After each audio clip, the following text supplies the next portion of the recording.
네, 오늘 본문 마태복음 5장 21절과 22절 말씀을 통해서 주보에 나와 있는 대로 살인하지 말지니라 라는 제목으로 오늘 함께 은혜를 나누도록 하겠습니다. 9월의 첫 번째 주일입니다. 그렇죠? 9월이라고 하면 막 약간 선선한 바람도 불 것 같고, 그런데 낮에는 그렇지는 않은 것 같은데 새벽하고 늦은 밤에는 살짝씩 좀 선선한 바람이 부는 이제 계절이 찾아오지 않았나 생각합니다. 이제 9월달, 10월달 이렇게 되면 왠지 한 해가 이렇게 정리되는 것 같아요. 그렇죠? 네, 이제 25년도도 한 4개월 정도 이렇게 남았는데, 남은 4개월 동안 우리 하나님께서 보시기에 기뻐하시고 또 하나님 앞에 인정받으시는 그런 2025년 한 해가 다 될 수 있도록 조금 더 노력해 주시고 말씀과 함께 동행하시는 우리 말씀의 성도님들 다 되실 줄 믿습니다. 자, 오늘 본문 말씀을 보면 우리가 단순하게 생각하는 이 살인죄와 예수님께서 말씀하시는 이 살인죄는 다르다라는 것을 오늘 본문을 통해서 우리가 발견할 수 있습니다. 그리고 예수님은 21절 말씀을 통해서 누구든지 살인하면 심판을 받게 된다라고 무섭게 경고하고 계시죠. 그렇다면 오늘 말씀을 통해서 예수님께서 말씀하신 이 살인, 예수님께서 말씀하신 이 살인죄는 어떠한 것인지 우리가 함께 살펴보시고, 또한 우리의 삶 가운데 나는 살인죄를 짓고 있지는 않았는지 다시 한번 말씀을 통해서 점검해 보시고 확인해 보시는 오늘의 말씀의 시간이 다 되실 줄 믿습니다. 첫 번째로 형제에게 분노하며 미워하는 것이 살인입니다. 첫 번째로 살펴보면 형제에게 분노하며 미워하는 것이 살인이다라고 성경은 말씀하고 있죠. 자, 오늘 본문 말씀을 볼까요? 마태복음 5장 22절 말씀 우리가 함께 보면 나는 너희에게 이르노니 형제에게 노하는 자마다 심판을 받게 되고라고 말씀합니다. 형제에게 노하는 자마다 심판을 받게 되고, 여기 형제에게, 이 형제에게라는 이 단어가 공동번역과 새번역 성경에서는 자기 형제라고 번역하고 있습니다. 자기 형제. 이것은 1차적으로 나와 밀접하게 관련된 친형제, 그리고 우리 말씀의 교회 안에서 같이 믿음 생활하고 있는 믿음의 형제들을 가리킵니다. 그러나 더 확장된 개념은 궁극적으로 우리가 앞으로 전도해야 될 내 주변의 모든 사람들을 의미하죠. 자, 그리고 우리 다시 한번 보면 여기 형제에게 노하는 자마다 라고 말씀하고 있는데, 여기 노하다, 이 노하다라는 이 단어가 헬라어로 올기조라는 단어를 씁니다. 헬라어로 올기조, 오르기조라고도 하죠. 자, 그런데 그 뜻을 보면 격분하다, 그리고 화를 내다라는 뜻을 갖습니다. 격분하다, 화를 내다. 자, 그런데 이 단어를 헬라어의 이 원어적인 의미를 보면 잠깐 일시적인 분노를 말씀하는 게 아닙니다. 이 단어는 악한 생각을 가지고 어떻게 해서든지 그 상대방을 해치려고 하는, 남을 해치려고 하는 지속적인 분노를 말씀하죠. 지속적인 미움을 말씀합니다. 더 나아가 정당한 이유 없이 자신의 감정을 주체하지 못하고 자신의 욕망에서 비롯된 분노를 말씀합니다. 다시 말하면 인간의 악한 기질을 나타내는 말씀이죠.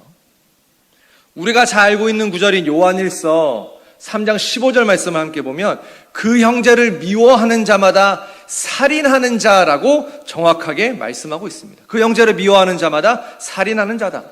직접적으로 상대방의 피를 흘리게 하는 상황이 아니더라도 분노와 그에 따르는 그 미움으로 인해서 상대방의 눈에서 피눈물을 흘리게 한다면 그건 역시 피 흘린 살인과 같다라는 것을 성경은 오늘 본문을 통해서 우리에게 말씀하고 있죠.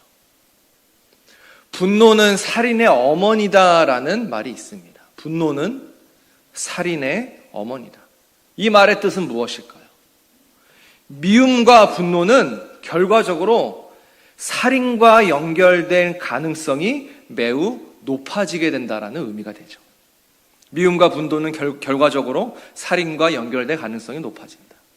우리도 이렇게 상대방을 향한 잘못된 분노와 잘못된 미움이 그동안 내 마음속에 있진 않았는지 오늘 이 시간 말씀의 거울을 통해서 내 자신에게 물어봐야 될 줄 믿습니다. 창세기 37장 4절과 5절 말씀을 우리가 함께 보면 요셉에 관한 이야기가 나옵니다. 창세기 37장 4절에 그 형들이 아비가 형제들보다 그를 사랑하는 보고 그를 미워하여라고 말씀하죠. 그 형들이 요셉을 미워했다라고 증거합니다. 그 다음 구절인 37장 5절에 요셉이 꿈을 꾸고 자기 형제들에게 고함해 그들이 그를 더욱 미워하였더라라고 말씀합니다. 그 형들이 그 요셉이 꿈을 꾼 이야기를 듣고 나서 오히려 요셉을 그냥 미워한 게 아니라 더욱 더 미워했다라고 성경은 증거하고 있죠. 여기서 끝난 게 아닙니다. 창세기 37장 11절 말씀을 보면 그 형들은 시기하되라고 말씀하죠. 미워하였더라라고 해서 끝난 것이 아니라 오히려 형들은 동생 요셉을 시기하였습니다. 그리고 37장 18절 말씀을 보면 요셉이 그들에게 가까이 오기 전에 그들이 요셉을 멀리서 보고 죽이기를 꾀하여라고 말씀하죠. 죽이기를 꾀하여. 이러한 말씀을 우리가 종합해 볼 때 형들은 요셉의 꿈 이야기를 들었는데 오히려 더욱 요셉을 미워하고 시기했다라는 것을 알 수 있습니다. 결국 그들은 분노와 미움과 시기가 가득 차고 넘치고 넘쳐서 결국에는 요셉을 죽이려는 생각까지 했다라는 것을 창세기 37장 18절을 통해서 성경은 우리에게 증거합니다. 그리고 결과적으로 이 형들은 요셉을 팔아넘기게 되죠. 팔아넘긴 후에 이 요셉이 죽었다라고 아버지 야곱을 속이게 됩니다. 이렇게 미움과 그 미움에 근거한 그러한 분노는 그 자체로 남을 죽일 수 있는 살인죄에 해당한다라는 것을 성경은 우리에게 증거하고 있습니다. 그래서 요한일서 3장 15절 말씀에 형제를 미워하는 자마다 살인하는 자이고 영생이 그 속에 거하지 않는다라고 말씀하고 있습니다. 이것은 미움이 가득한 마음속에, 시기가 가득한 마음속에는 하나님의 생명의 역사가 그 사람에게 일어나지 않는다라는 것을 우리에게 증거하고 있습니다. 또한 시기하는 것, 이 시기한다라는 것은 샘을 내서 미워한다라는 의미죠. 시기한다라는 것은 샘을 내서 미워한다라는 의미입니다. 그런데 이렇게 시기하는 것 또한 뼈를 썩게 하는 무서운 독이 됩니다. 그 말씀이 잠언 14장 30절에 말씀하고 있죠. 마음의 화평은 육신의 생명이나 시기는 뼈의 썩음이니라라고 우리에게 경고하고 있습니다. 예수님께서 이처럼 악한 마음을 가지고 형제에게 분노하고 미워하고 시기하고 이러한 모습을 살인죄로 예수님께서 규정하신 것은 살인죄의 시작이, 이 살인죄가 시작되는 그 시점이 분노와 미움으로부터 시작되기 때문에 예수님께서는 이러한 모습을 살인죄로 규정하셨던 것이죠. 사랑하는 우리 말씀의 성도님들, 오늘부터 우리가 누군가를 대할 때 분노와 미움과 시기와 질투의 마음이 아니라 주의 사랑으로, 예수 그리스도의 사랑으로 서로가 서로를 대하시는 우리 모두가 다 되셔야 될 줄 믿습니다. 큰 두 번째로 살펴보면 예수님은 인격을 모독하는 것이 살인이다라고 말씀하셨습니다. 예수님은 인격을 모독하는 것이 살인이다라고 말씀하셨죠. 오늘 본문 말씀 마태복음 5장 22절 말씀을 우리가 함께 보면 형제를 대하여 나가라 하는 자는 공회에 잡히게 되고 라고 말씀합니다. 형제에 대하여 나가라 하는 자는 공회에 잡히게 된다. 이 라가라는 이 단어는 이 멍청한 자, 텅 빈 사람이라는 의미를 가지고 있습니다. 이 라가라는 이 단어가 헬라어인데요. 헬라어인데 이 단어의 뜻은 멍청한 자, 머리가 텅 빈 사람이라는 의미인데 예수님 시대에 그 당시에 널리 사용되던 욕설 중에 하나입니다. 예수님 시대에 널리 사용되던 욕설 중에 하나죠. 자, 그런데 이 라가라는 이 단어는 상대방의 인격을 모독하는 말이고, 또한 인간의 존엄성을 짓밟는, 다시 말해서 말로써 사람을 죽이는 일과 같기에 예수님께서는 이것 또한 역시 살인으로 규정하셨던 것이죠. 우리가 하루하루 이렇게 생활하다 보면 생활 가운데 나도 모르게 다른 사람의 인격을 무시하거나 모독할 때가 있습니다. 나보다 나이가 어리다거나, 혹은 나보다 직급이 낮다거나, 혹은 우리의 공동체 안에서도 힘이 없거나 어리숙한 사람들을 우리가 보게 되면 나도 모르는 사이에 그 사람의 인격을 무시하거나 모독할 때가 있습니다.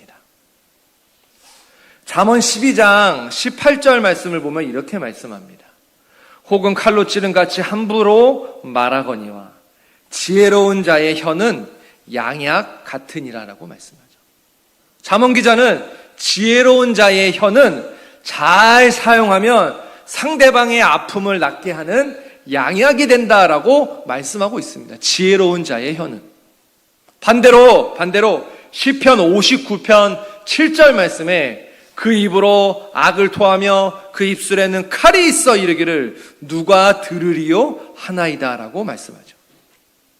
악한 자의 입술에는 칼이 있다라고 시편 기자는 말씀합니다. 또한 잠언 16장 27절 말씀에 불량한 자는 악을 꾀하나니 그 입술에는 맹렬한 불 같은 것이 있느니라 라고 정확하게 말씀하고 있죠. 불량한 자의 혀, 이 불량한 자의 말, 악한 사람들이 말하는 것은 사람을 죽이는 칼이 되고 인생을 망치는 거센 불길이 될 수 있다는 것을 성경은 다시 한번 우리에게 경고하고 있습니다. 특히 시편 120편 2절부터 4절 말씀을 보면 이 괴사한 혀에 대해서 말씀하고 있습니다. 이 괴사한 혀. 시편 120편 2절 말씀에 여호와여 거짓된 입술과 괴사한 혀에서 내 생명을 건지소서라고 고백합니다. 3절 말씀에 너 괴사한 혀여 무엇으로 내게 주며 무엇으로 내게 더할꼬. 4절에 장사에 날카로운 살과 로뎀나무 숯불이로다라고 말씀합니다. 이 괴사한 혀는 아주 간사스럽고 거짓되고 교묘한 속임수의 혀, 다시 말하면 간사하고 거짓되고 교묘한 속임수의 말을 하는 사람들을 가리키는 단어죠. 그런데 이 괴사한 혀를 가진 사람의 결과가 어떻게 되냐? 4절 말씀에 장사의 날카로운 살이 된다라는 것은 결과적으로 장사의 날카로운 이 화살을 맞게 되는 그런 하나님의 강력한 심판을 받게 된다라는 것을 성경은 말씀하고 있습니다. 그렇기 때문에 예수님께서도 마태복음 12장 36절 말씀을 통해서 사람이 무슨 말을 하든지 하나님 앞에서 그대로 심판받는다라고 말씀하셨던 것이죠. 그래서 우리가 생명을 사랑하고 여러분들 모두가 복 받기를 우리 말씀의 성도님들이 원하신다면 베드로전서 3장 10절에 말씀하신 것처럼 생명을 사랑하고 좋은 날 보기를 원하는 자는 혀를 금하여 악한 말을 그치며 그 입술로 괴유를 말하지 말고, 우리가 진정으로 우리 성도님들께서 복 받기를 원하신다면 이 베드로전서 3장 10절의 말씀처럼 말을 조심하고 우리의 혀를 금해야 할 줄 믿습니다. 오늘 하루도 다른 사람의 부족한 모습을 우리가 발견할 수 있습니다. 오늘뿐만 아니라 매일매일 살아가면서 주변의 사람들을 볼 때에 내가 보기에 저 사람은 조금 부족한 모습이 있구나 라는 것을 우리가 발견할 때가 분명히 있습니다. 그러한 순간을 맞이할 때 우리가 무시하는 말로 인격을 모독함으로 예수님께서 말씀하신 살인죄를 짓는 것이 아니라 그 상대방을 위해서 기도해주고 따뜻한 말 한마디로 서로가 서로에게 힘이 되시는 그런 우리 말씀의 성도님들 다 되시기를 주님의 이름으로 축원합니다. 마지막 세 번째로 살펴보면 예수님께서는 하나님 자리에서 정죄하는 것이 살인이다라고 말씀하셨죠. 예수님께서는 하나님 자리에서 정죄하는 것 자체가 살인이다라고 말씀하셨습니다. 오늘 본문 마태복음 5장 22절 제일 마지막 하반절에 보면 미련한 놈이라 하는 자는 지옥불에 들어가게 되리라라고 말씀합니다. 미련한 놈이라 하는 자는 지옥불에 들어가게 된다. 여기 이 미련한 놈이 헬라어로 모로스라는 단어인데 어리석고 우둔한 사람이라는 뜻입니다. 어리석고 우둔한 사람. 그런데 이 단어가 그 당시에는 하나님을 부정하는 사람, 하나님을 모르는 사람을 가리킬 때 사용되는 단어였죠. 이 표현은 우리가 방금 전에 이대지에서 살펴봤던 라가라 하는 욕설보다 더 심한 욕설에 해당합니다. 왜냐하면 이 단어, 이 헬라어 모로스, 미련한 놈, 이 욕설은 도덕적인 정죄를 넘어서 종교적인 정죄에 해당하기 때문이죠. 이 미련한 놈이라 하는 자라는 이 표현은 하나님 자리에 앉아서 상대방의 믿음을 이렇다 저렇다 평가하면서 그 상대방을 향해서 야, 너는 심판받을 사람이야. 너는 그 믿음이 그거밖에 안 되니? 그러면서 무슨 네가 성도야 라고 하나님의 자리에 앉아서 함부로 정죄하는 것을 의미하죠. 예수님께서는 하나님 자리에 앉아서 상대방을 정죄하는 자들을 향해서 살인자다라고 규정하셨던 겁니다. 에스겔서는 에스겔 28장 2절을 통해서 주 여호와의 말씀에 내 마음이 교만하여 말하기를 나는 신이라 내가 하나님의 자리 곧 바다 중심에 앉았도다 하도다.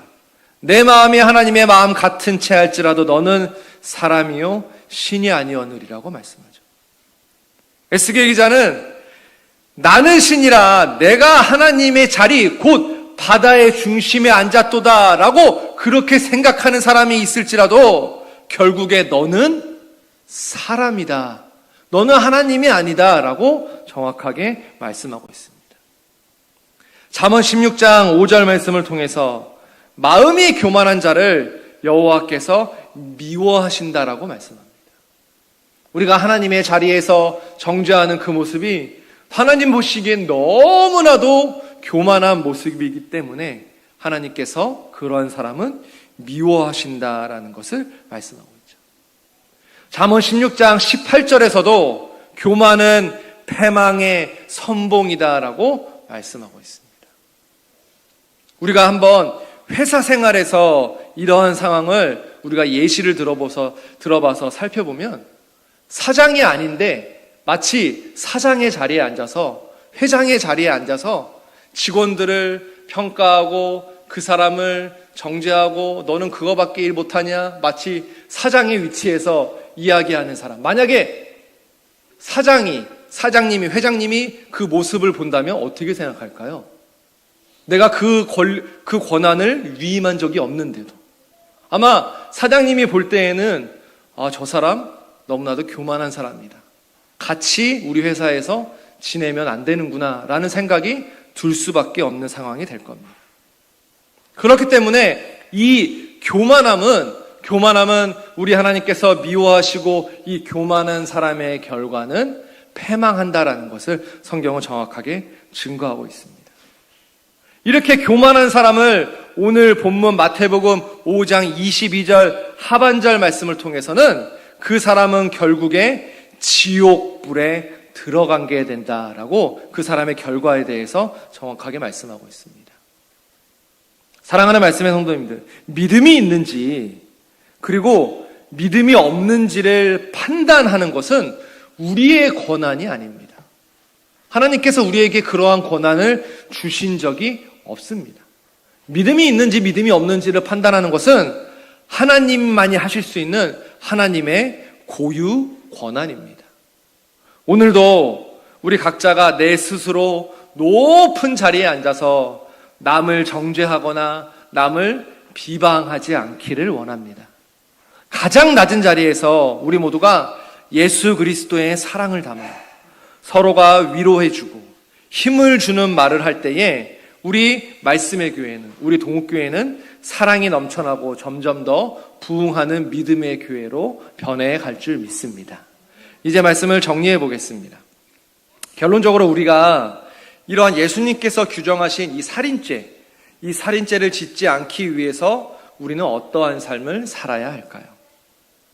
성경은 우리에게 성내기를 더디해야 되고 남의 유익을 구하는 삶을 살아야 된다라고 말씀하고 있습니다.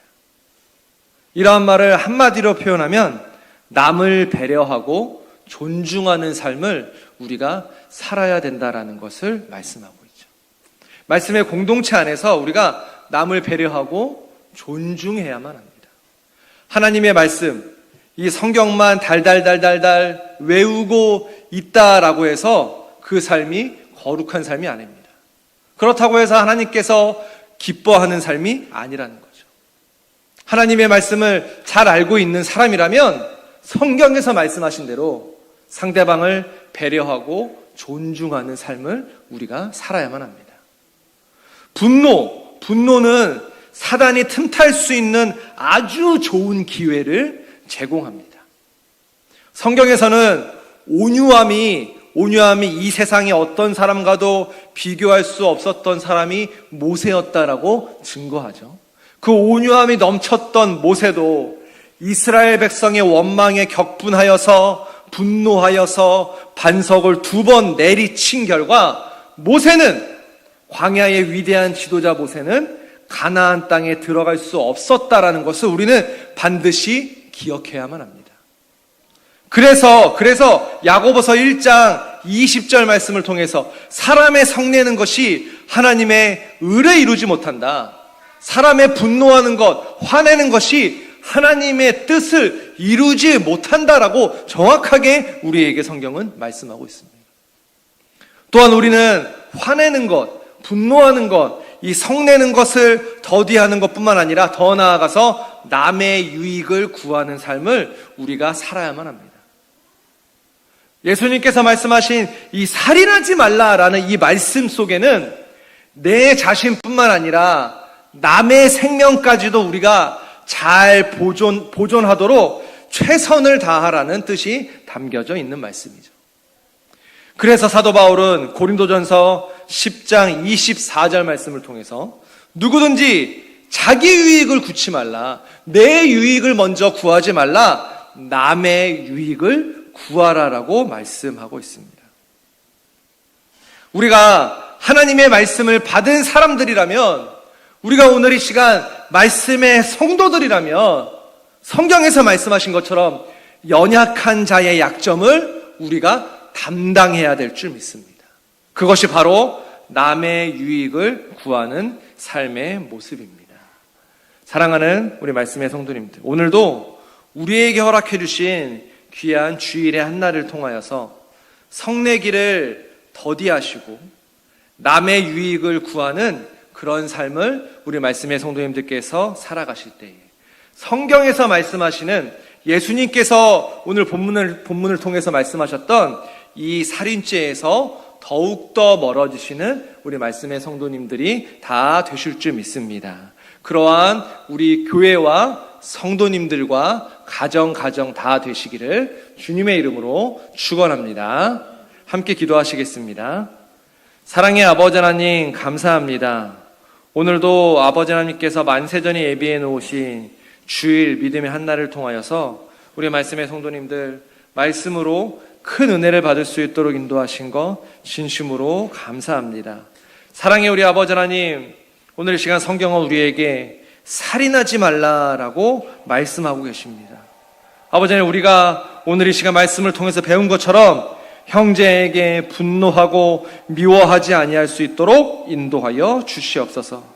상대방의 인격을 모독하지 않도록 역사해 주시고 하나님의 자리에 앉아서 상대방을 정죄하지 않도록 우리 아버지 하나님 역사하여 주시옵소서. 남을 배려하고 상대방을 존중하는 그러한 믿음의 삶을 살아갈 수 있도록 아버지 하나님 함께하여 주시고, 그러한 삶의 모습이 있을 때에 우리 동국교회가 부흥할 줄 믿습니다.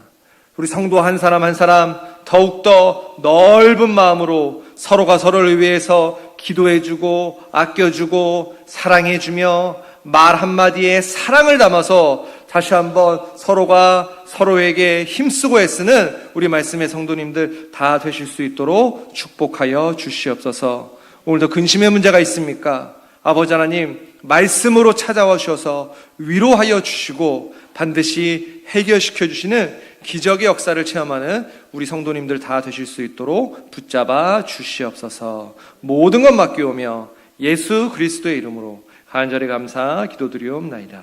아멘. 하나님 앞에 영광의 박수 올려드립니다.